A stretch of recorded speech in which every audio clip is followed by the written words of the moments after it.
Good morning. Welcome to the Kansas Ports News Hour for the 16th year of Changiri's the leap sixth month.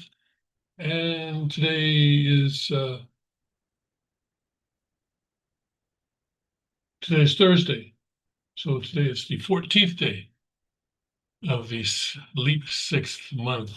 Trying to keep my days straight here because I'm a little bit several days have been a little bit discombobulated, but yes, I think I'm on track now. Okay. Tim Miller sitting in for the second king of Chengdu, Meng Jimun. You know, they say that the leap month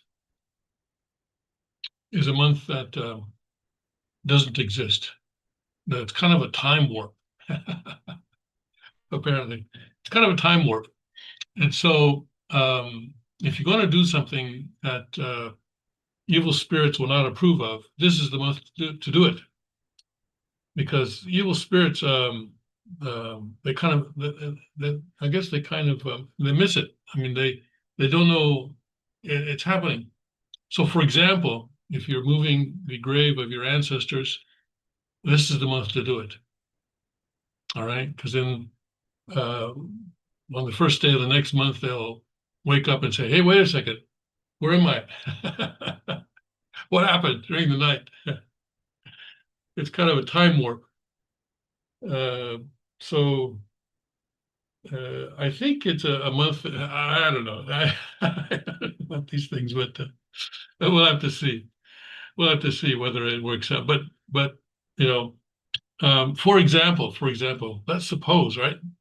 I'm not saying this is going to happen. I'm not predicting anything, but let's suppose that during this month, President Trump was able to get Putin to agree to a ceasefire in Ukraine.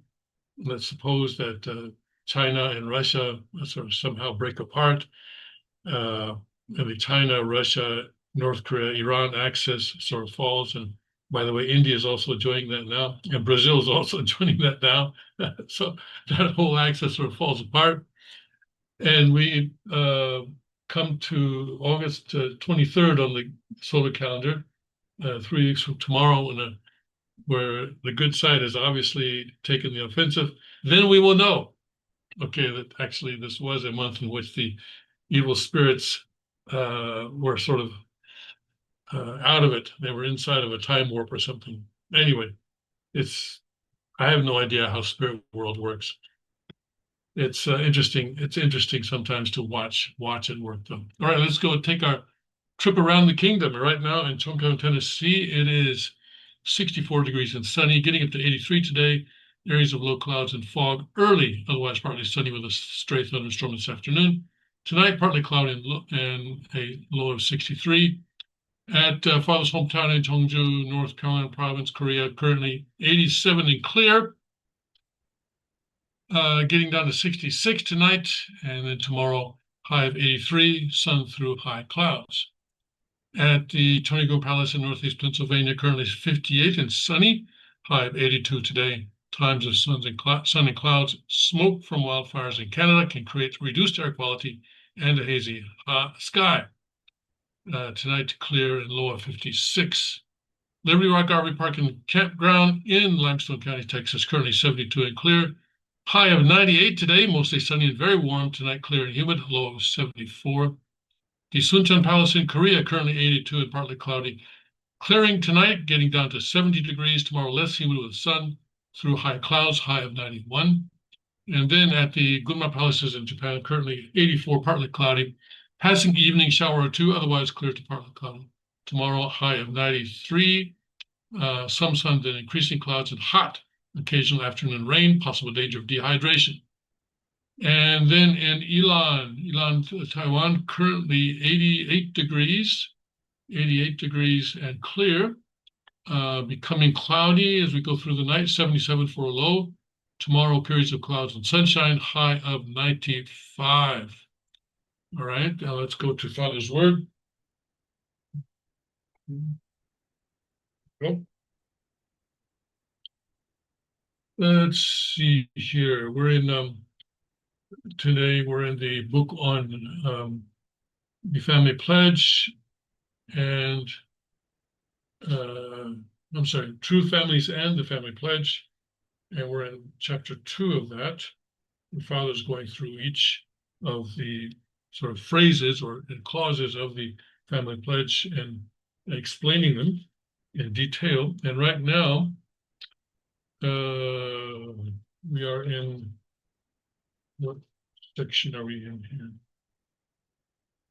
자유와 평화와 통일과 행복의 세계. So that sounds like verse 4 of the family pledge, I believe is. And more specifically than Father, it's the subheading of this subheading here is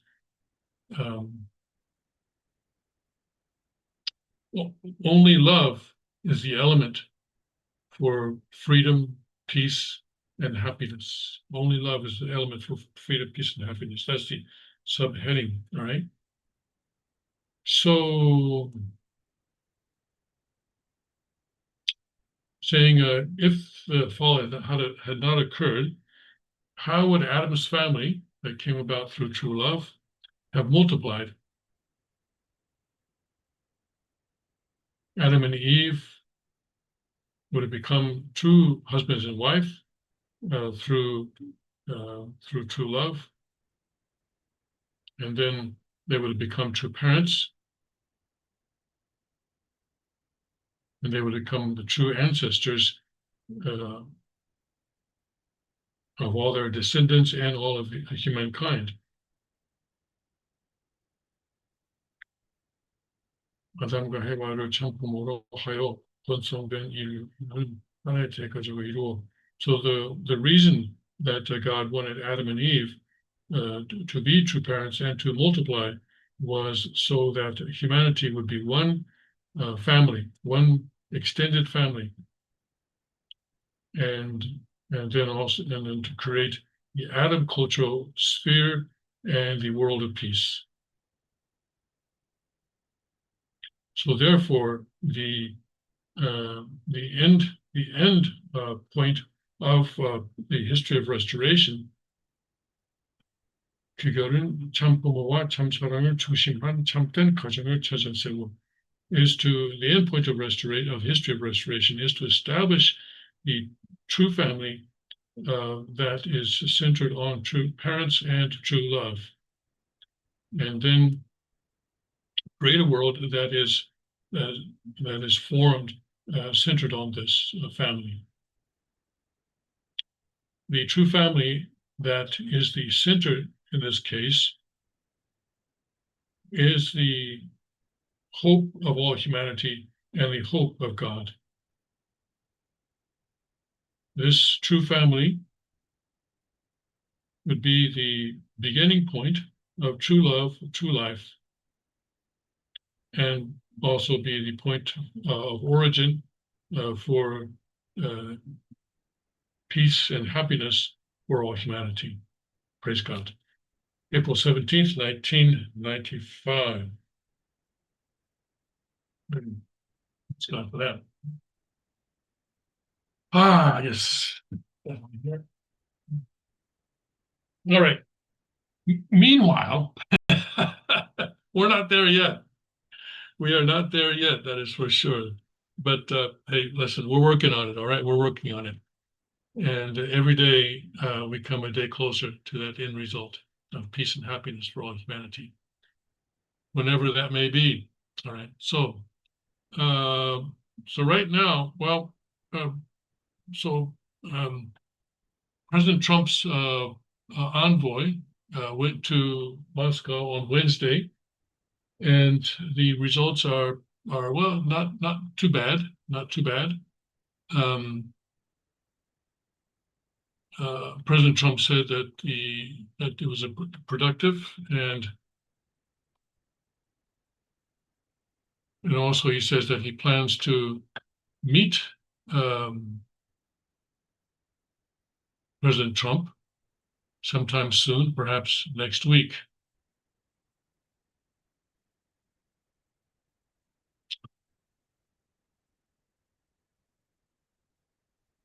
Let's go to Sky News for this one.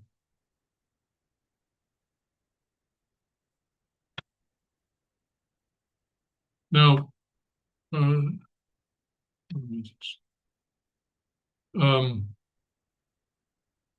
Kremlin aides' full statement on Trump-Putin talks suggest it's unlikely Zelensky will take part.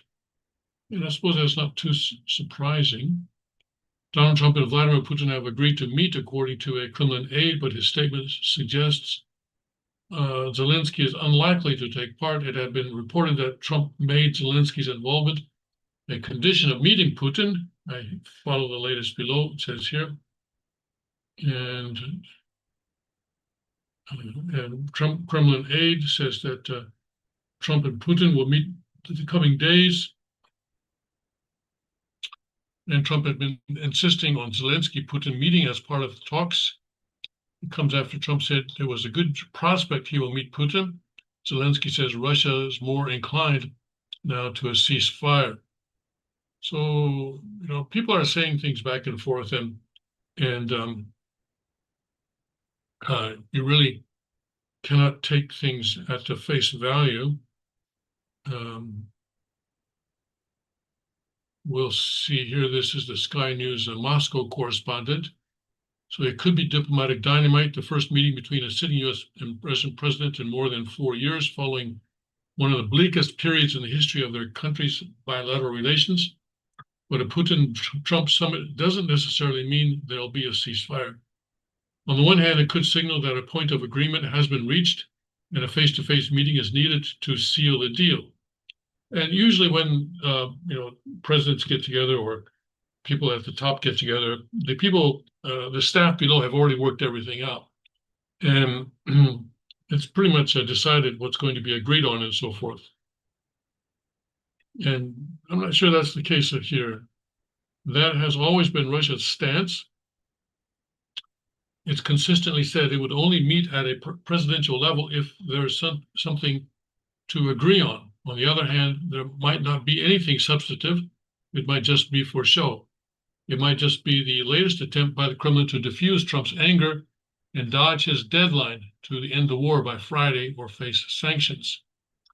It would give Trump something that can be presented as progress, but in reality delivers anything but. After all, there's certainly not been any sign that Moscow is willing to soften its negotiating position or step back from its goals on the battlefield. Tellingly, perhaps, it's this latter view which has been taken by some of the Russian press today. Putin won is the headline in Moskovsky Komsomolets regarding the Kremlin leader's meeting with Witkoff. The state-run tabloid quotes a political scientist, Marat Barishov, who claims Putin bought time ahead of Friday's deadline. It is noteworthy that in this rhetoric on sanctions, Trump did not mention Russia at all, the paper notes. Komsomolskaya Pravda is similarly dismissive. Donald Trump has two simple interests in connection with Ukraine: to earn money for America and political whistles, and the Nobel Peace Prize for himself, it says. Russia has its own interests, it adds. Securing them is what Vladimir Putin will seek at a meeting with Trump. But if NBC's reports are correct that a Putin-Trump summit is conditional on the Russian president meeting with Ukrainian leader Zelensky, then the summit may not happen at all. Until now, Putin has refused to meet Zelensky, despite numerous demands from Kiev, because he views him as illegitimate. The Kremlin has said the prospect of a trilateral meeting between the leaders was mentioned by Witkoff yesterday, but the proposal was left completely without comment by Russia. All right, so we'll see what actually happens. But when you're trying to stop a war, if you can come to a deal where everybody concerned is saying, I won, everybody's saying, I won. That sounds like a victory to me. Because, eventually, what do we want? We want peace to win. We want people to stop dying. And so if Russia is saying, we won, and if Zelensky can also say, we won, then, hey, praise God, as far as I'm concerned. And they can say anything they want about President Trump or anything else, as long as the people stop dying. And as long as America can turn away from Ukraine and focus on China, and focus on Taiwan and South China Sea, and also increasingly now Korea as well.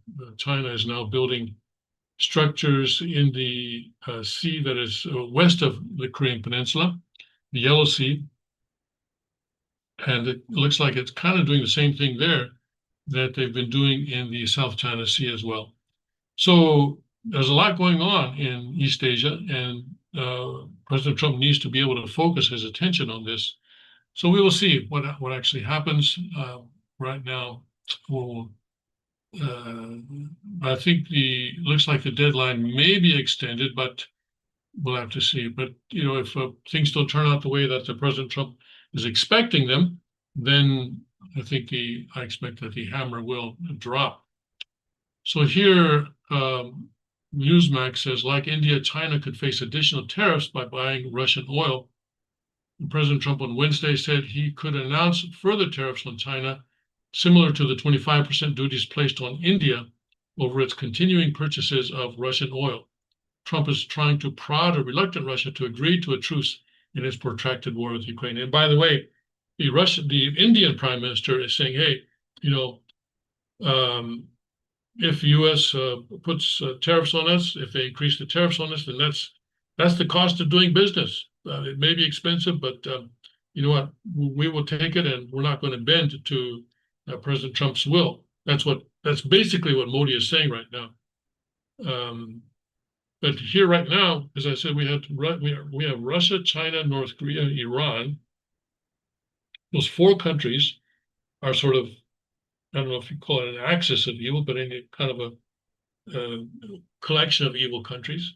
And then also adding to that now, Brazil also is going to support that coalition. And also, who else did I mention?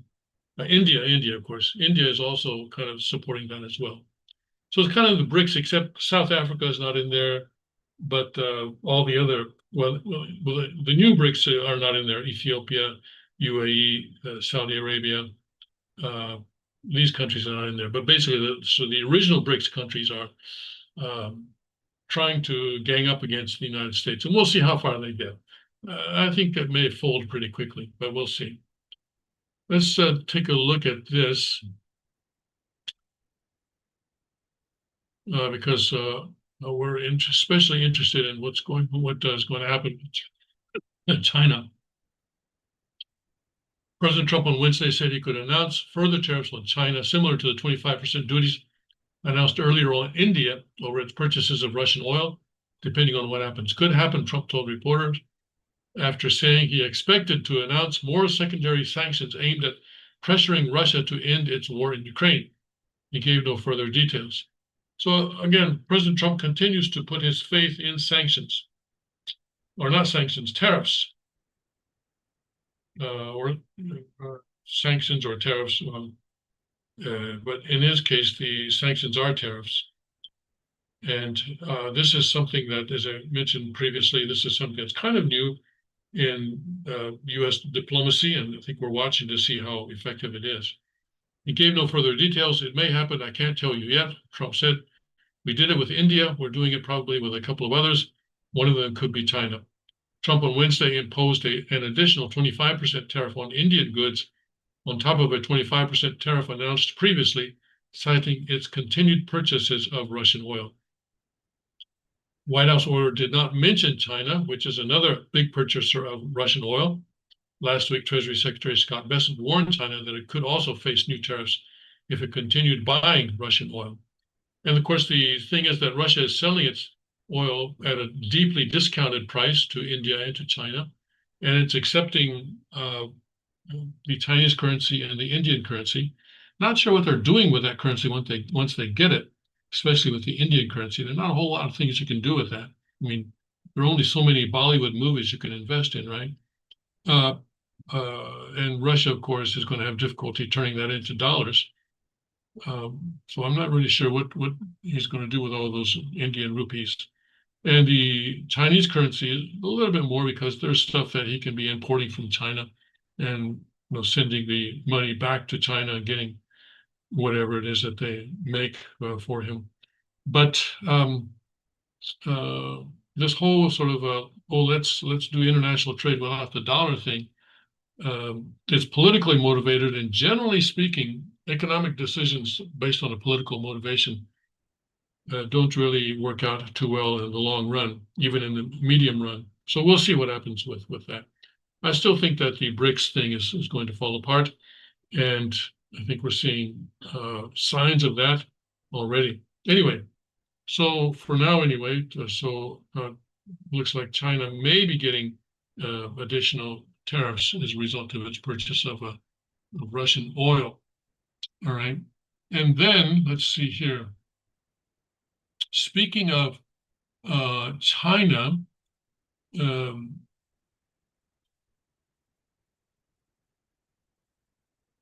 it's hard to tell whether sort of protests in China are going to amount to anything in the long run. Let's see here.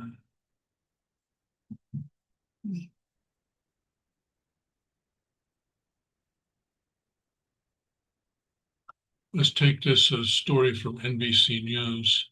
These are globalist organizations, I know, but they're the ones that are covering this. Okay.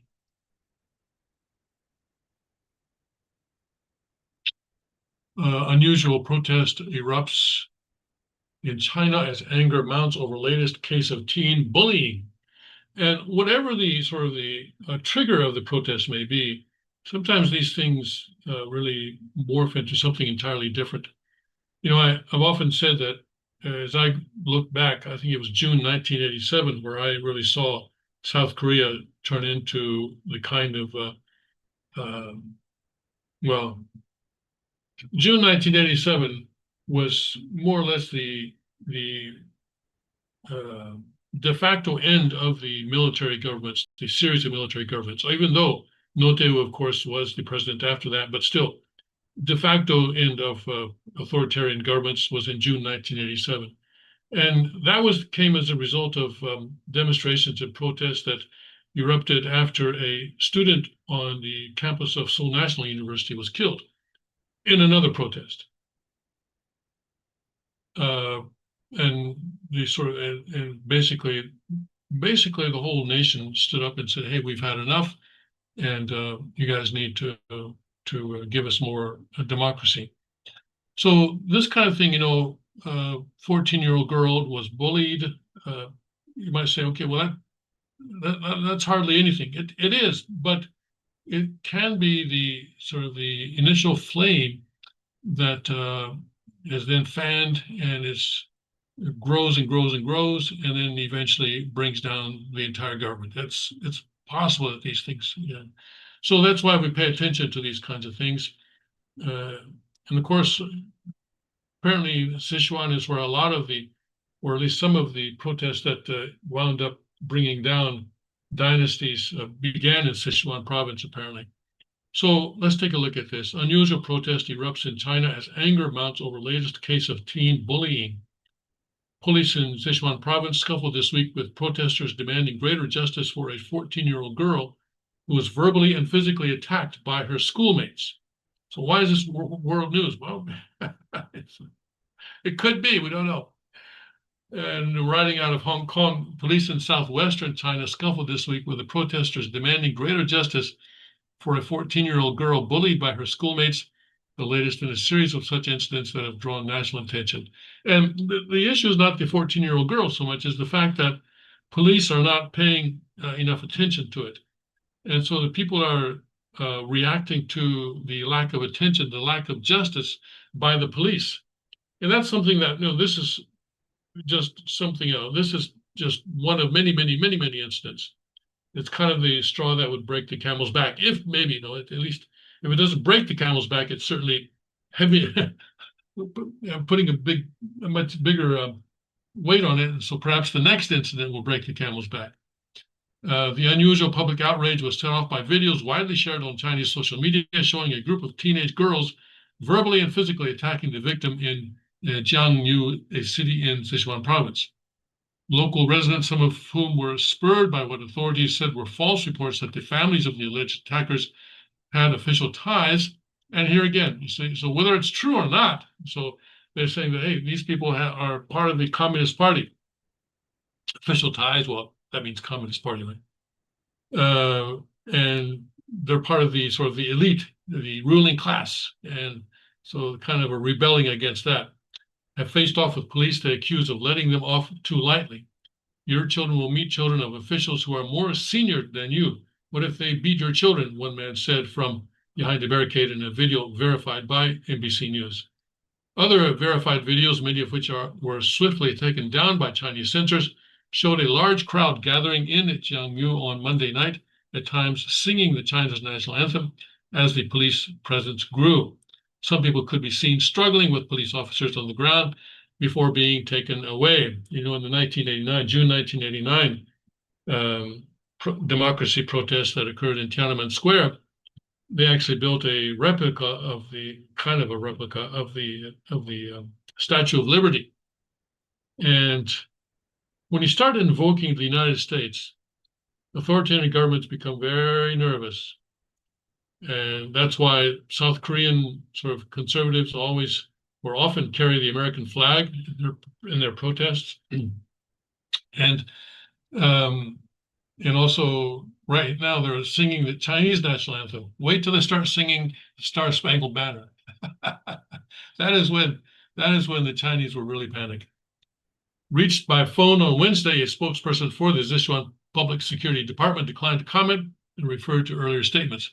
According to local police in Jiangyu, the incident took place on July 22 when a 15-year-old girl surnamed Liu and two others, ages 13 and 14, assaulted the 14-year-old victim, surnamed Lai, in a vacant building.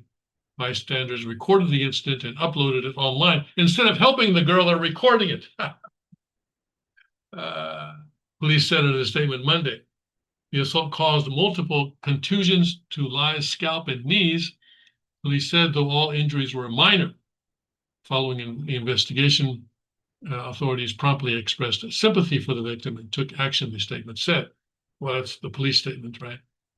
All right, so here, okay. So anyway, we'll see how whether this develops or not.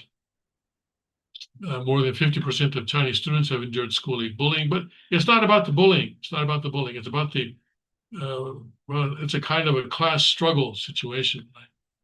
Between the members of the Communist Party and those who are lower down on the rung. And speaking of being attacked,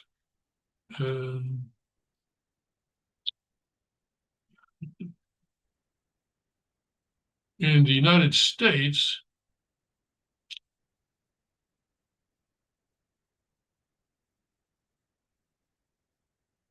oh, this was Big Balls, okay.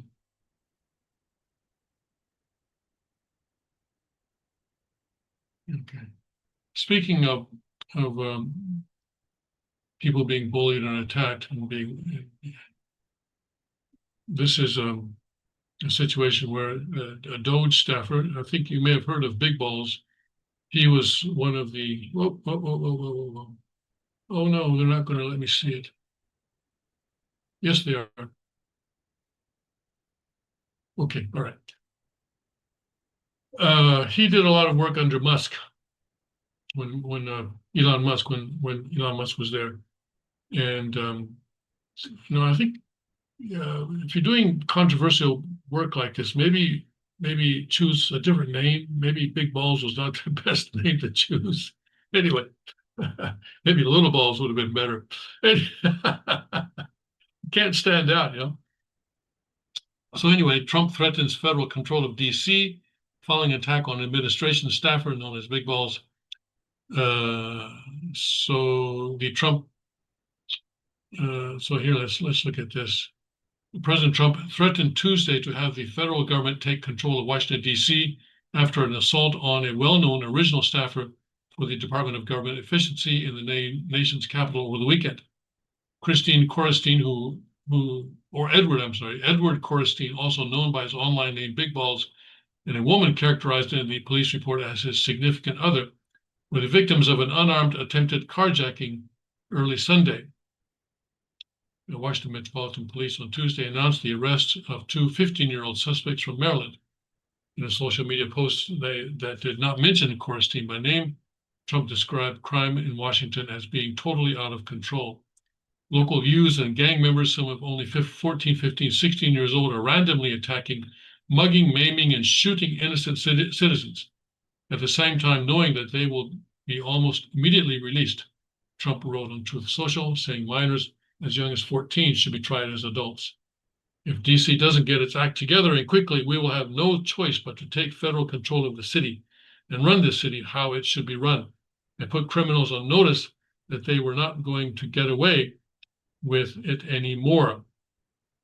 Okay, so of course, Washington, D.C. At one time, until sometime in the 70s, was run by Congress, actually. There was I think there still may be a committee in the House of Representatives that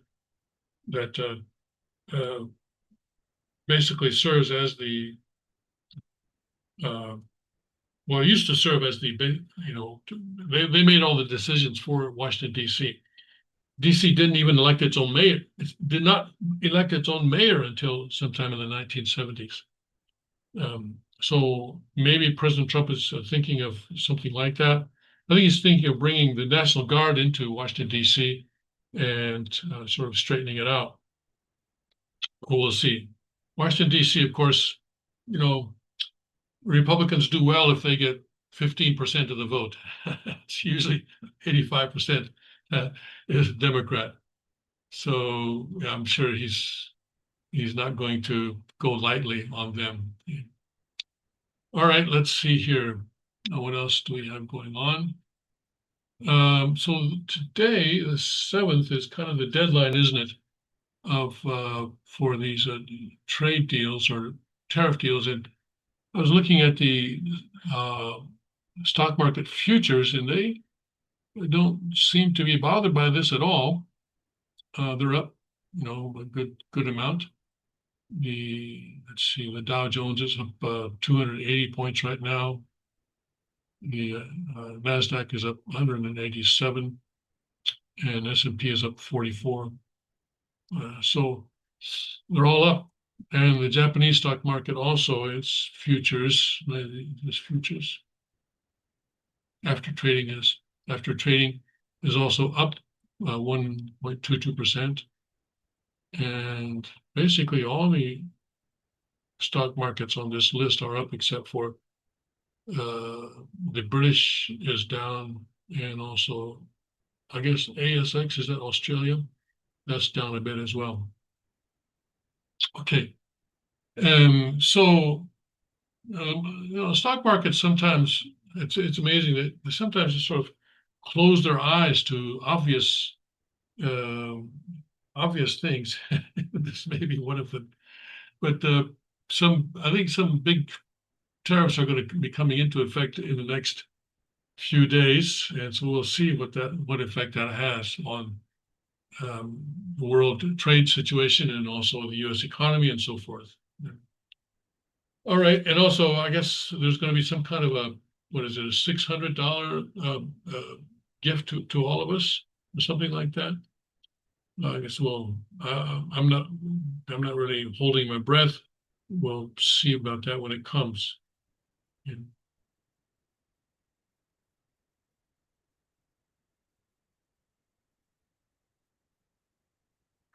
All right, let's see here.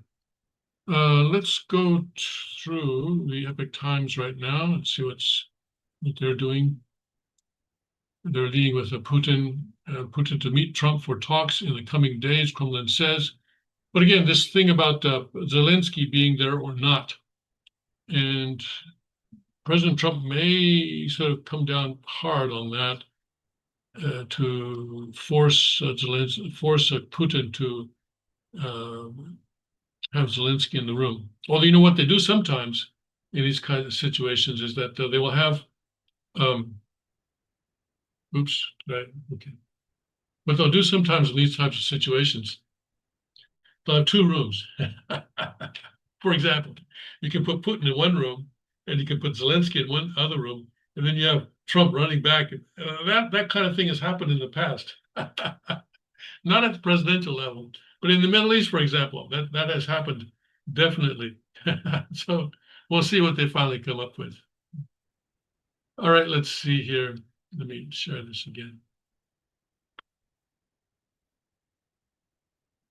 All right, and then what is it? Semiconductor chips facing 100% tariff. Well, some of them, yeah. And President Trump is saying that if you make your semiconductors in the U.S., then there's no tariff. But if you are making them overseas, then there is. And there's some interpretation of this. I saw the Korean media saying, well, that means that Samsung and Hynix are not going to pay any tariffs. That's what South Korea is saying. But we'll see what actually happens. All this, we can't go by what they're saying. We have to wait and see what they actually do. All right, let's see here. China's Baidu to deploy self-driving taxis globally through deals with Lyft and Uber. I don't know. I choose not to purchase a car anymore, so I use Uber a lot. Would I use a self-driving taxi with Uber? Probably not. Probably not. Yeah, I don't know.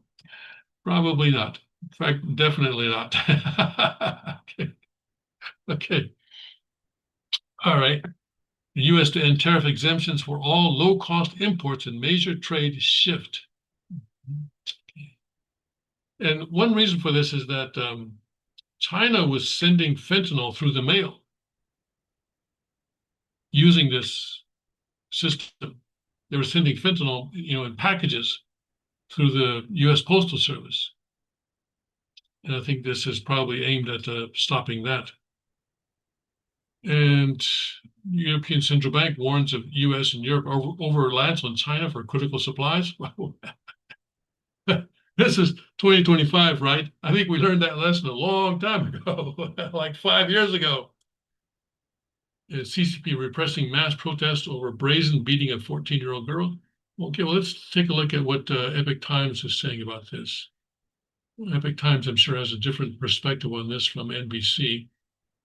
The police forcibly dispersed thousands of protesters who joined the girl's family in demanding apologies from the bullies. It's unclear how many were detained. So basically what this means is that the police have things under control, right? Is this the situation? Right. Okay. And, is the world going to turn upside down because of a fight between a 15-year-old and a 14-year-old girl? Perhaps. Stranger things have happened. Stranger things have happened. Remember how World War I started? Right? Thousands of people took to the streets in China's southwestern Sichuan. We know about that. Right? And here, violent incidents of school bullying have been plaguing children and their families in communist China for many years, with critics saying that lenient punishments have contributed to the bullying epidemic, as well as an ongoing culture of violence in Chinese society under the iron fist of the CCP. See, NBC would never write that way, would they? Lai and her father went to the police to report the attack around 10 p.m. local time. On the day of the attack, she was examined in a hospital on the same night. A video of the beating and messages of outrage over the handling of the attack continued to spread online, being reposted in China and by observers overseas to bypass the CCP's internet censors.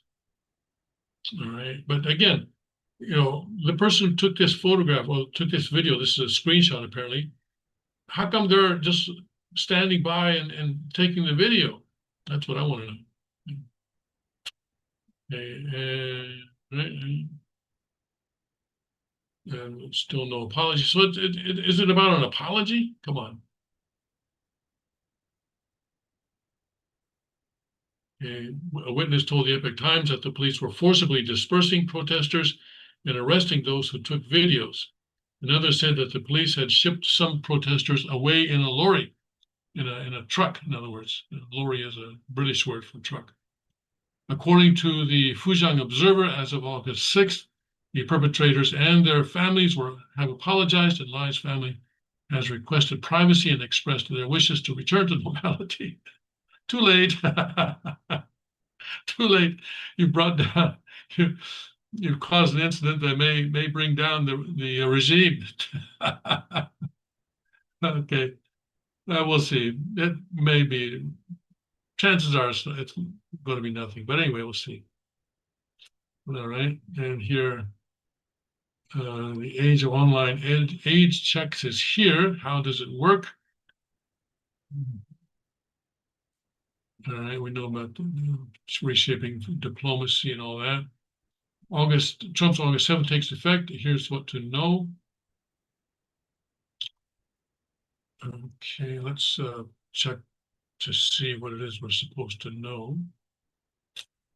The country-specific levies are initially scheduled to begin on were scheduled to begin August 1, but the administration pushed back the start date by a week to finalize the tariff regime.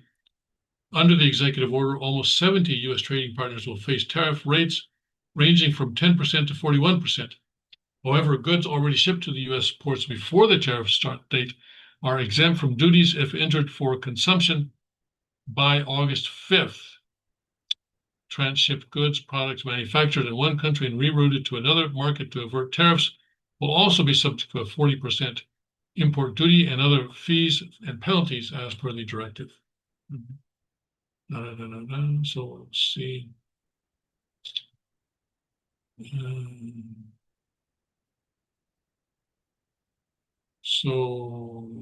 And then more to come. More tariff announcements are in the pipeline, and so on. So we really don't know what's going to happen. We don't know who's going to be paying the tariffs, whether it's the exporters, the importers, the consumer. It's probably a little bit of each. I think they'll probably be sharing the cost, at least in the short term, and exporters and importers maybe paying the lion's share of the tariffs in order to maintain a market share. Then slowly, consumers start to pay. We'll see. It's not cut and dry as to who is going to pay the tariffs. All right. And United Airlines resumes flights after resolving technical issues. So at one point, all United planes were grounded at one point during the last 24 hours. That seems rather drastic. And we seem to be having a lot of problems with airplanes these days.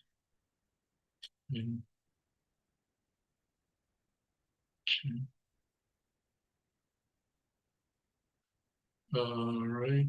And here, U.S. and South Korea starting their regularly scheduled war games.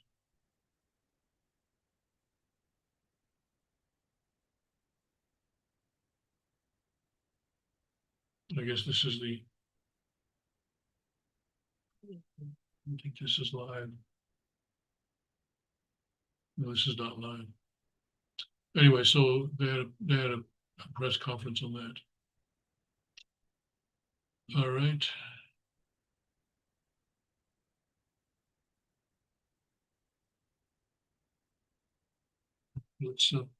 Let's go to Breitbart, see what's happening there. Donald Trump outlines economic alternative to migration. And, this is interesting. Day before yesterday, I was saying that, how are we going to get the laborers if President Trump is kicking out all the illegal aliens? And I suggested, well, I guess we're going to have to go to robots. And guess what? Apparently someone was listening. President Donald Trump outlined his support for a low migration, high productivity economy in an interview with Breitbart News. We're going to need robots to make our economy run because we do not have enough people, he told Breitbart News. Well, okay, in the short run, yes, or in the medium term at least, that may work until the robots take control. Right? I'm sorry, Dave. I can't open the hatch door. I'm sure you know as well as I do why that's true. We don't have enough people to do it, so we have to get efficient.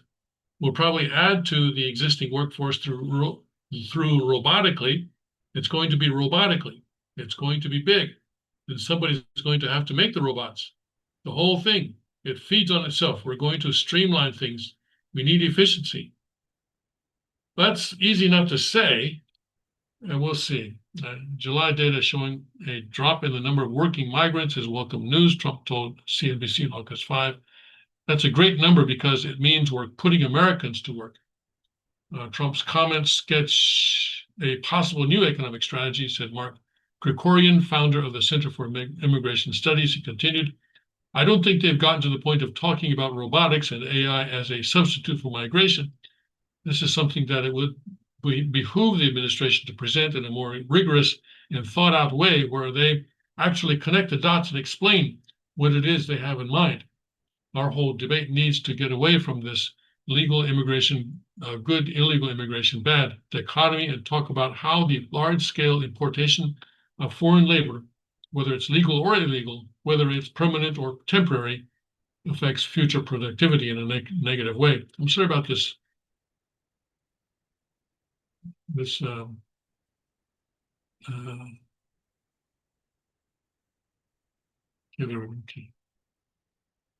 productivity, the alternative provides voters with an understanding of why we should be enforcing the immigration law. Why do we need less illegal immigration? Yes, it's illegal, obviously. And yes, some of them are criminals, but most of them aren't.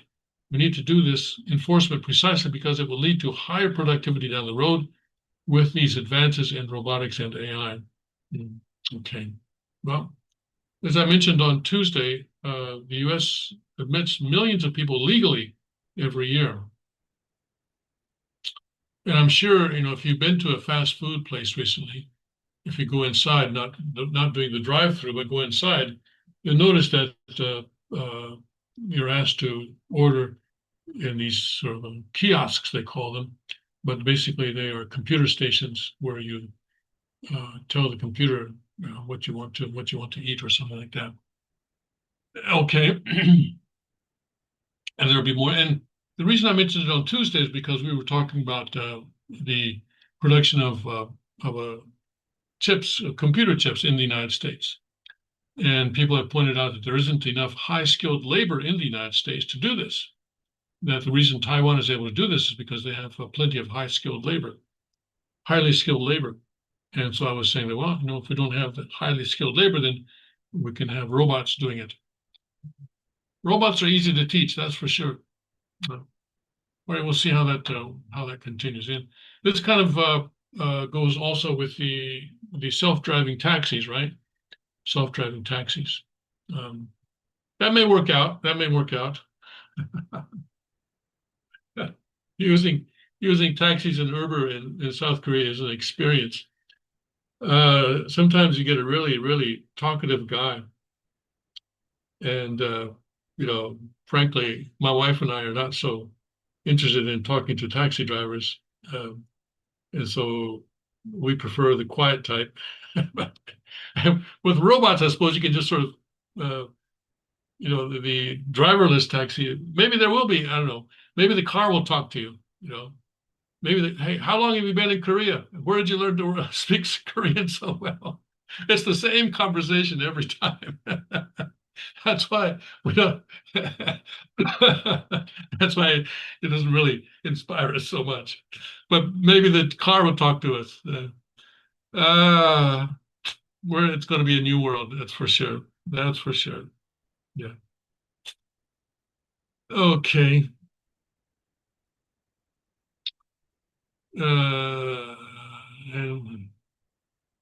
But let's see here. Education Secretary talks protecting free speech while tackling anti-Semitism on college campuses. Sounds like a good idea.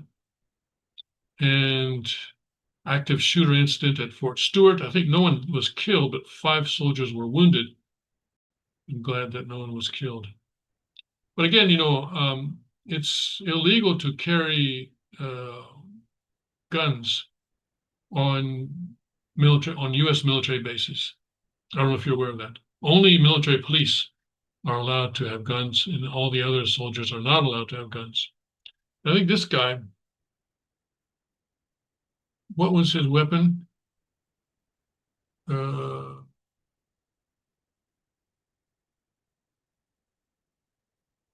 Shooter. Okay, so it was a gun, I guess. Okay.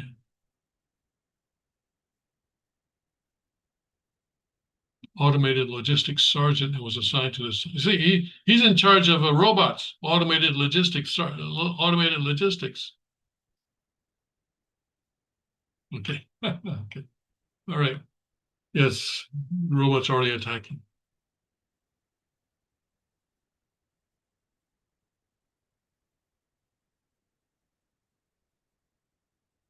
Did you see the video of this flash flood in India? It's quite quite amazing, and it shows how, if we don't know, if we don't understand. Oh, I'm not sharing this with you.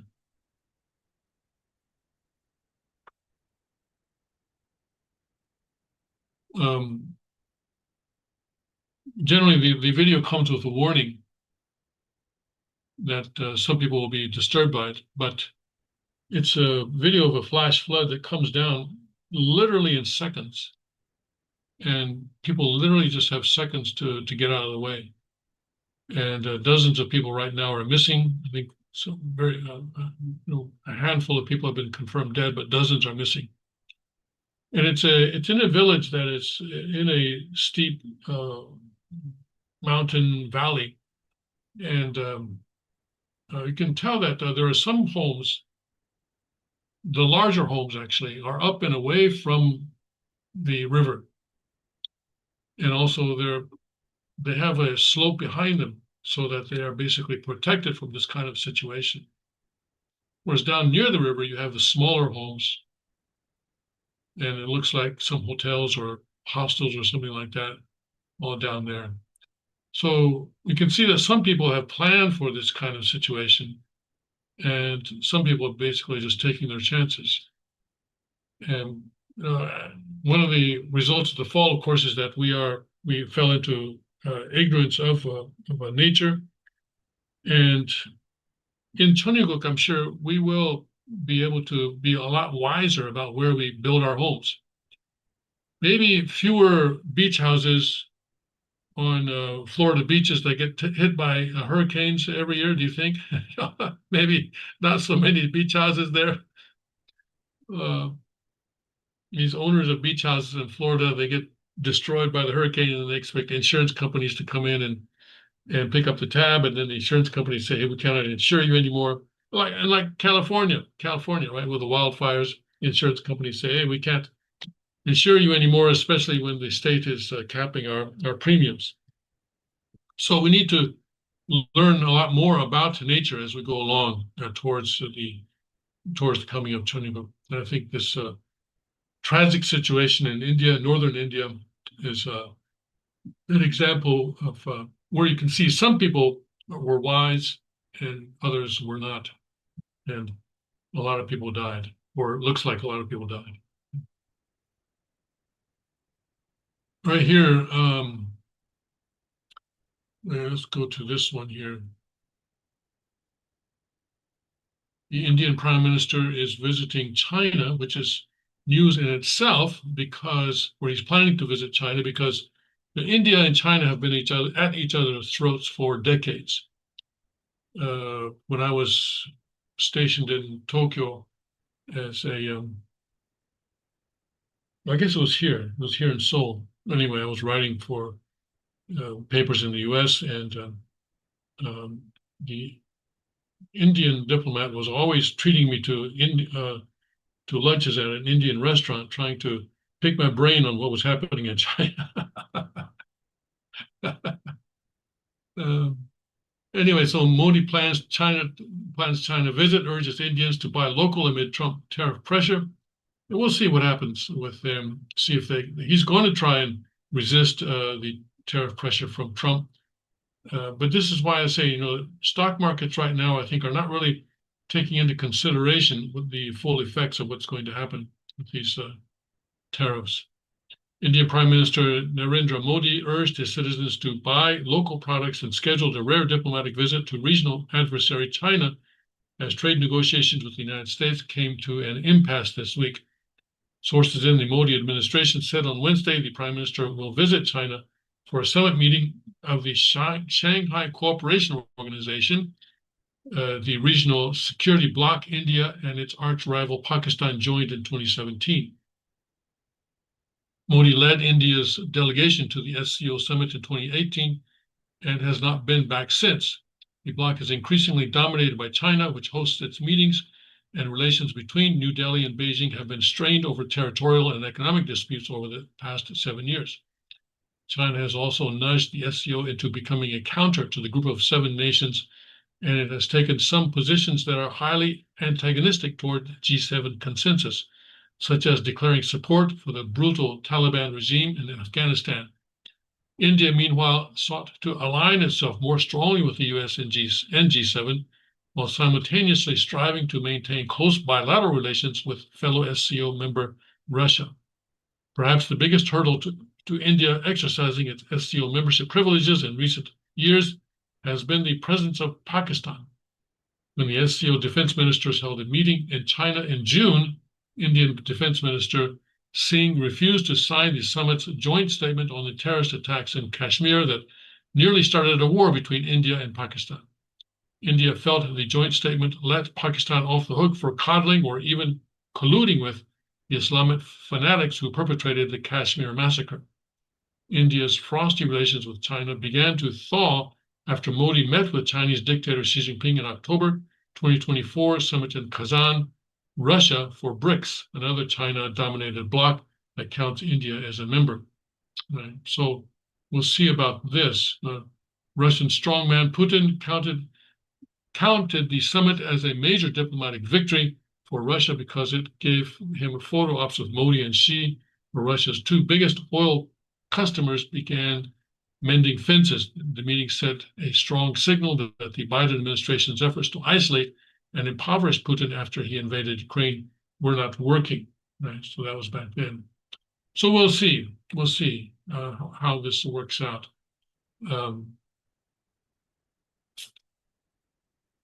President Trump's critics are saying that, well, President Trump has managed to unite or bring peace between China and India.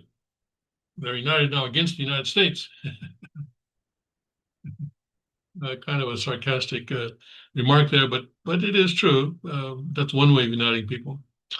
But we'll have to see, right? We'll have to see. Of course, Xi Jinping did not go to the BRICS meeting in Brazil recently. Modi did. They could have met there, but now it looks like Modi is going to China directly himself this time to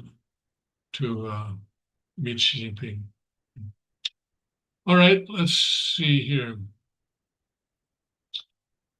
Okay.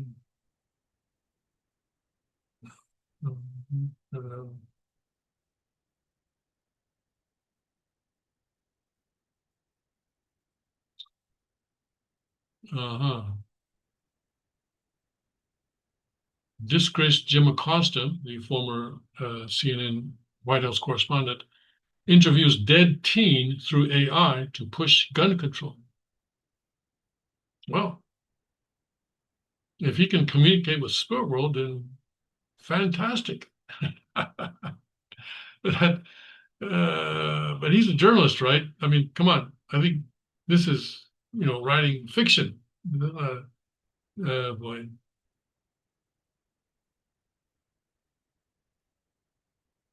All right. Let's see here. Yeah. Also, I wanted to point out that I'm seeing articles that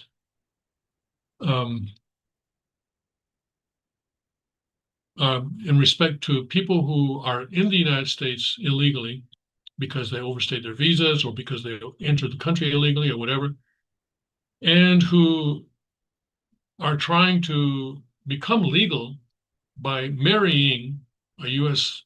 citizen, may have trouble.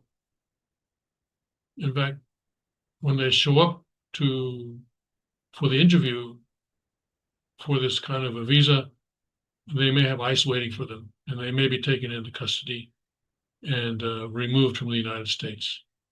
I've seen some articles on that. I think apparently a new sort of a memo went out from Washington covering that.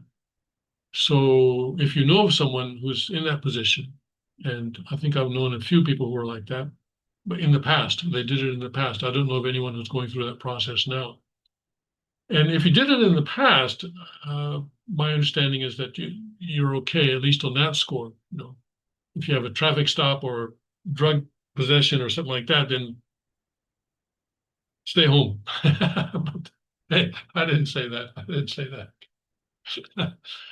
But if you are in the United States illegally for any reason, and you're trying to become legal by marrying a U.S. citizen, then you may find yourself removed during the process, during that process of becoming legal. So just be aware of that. If you know of someone who's doing that right now. I don't know of anyone who's doing it right now. All right, so let's call it quits for today. And this is Thursday, so I'll be back tomorrow. And in the meantime, God bless, Godspeed. Yes, kingdom come quickly.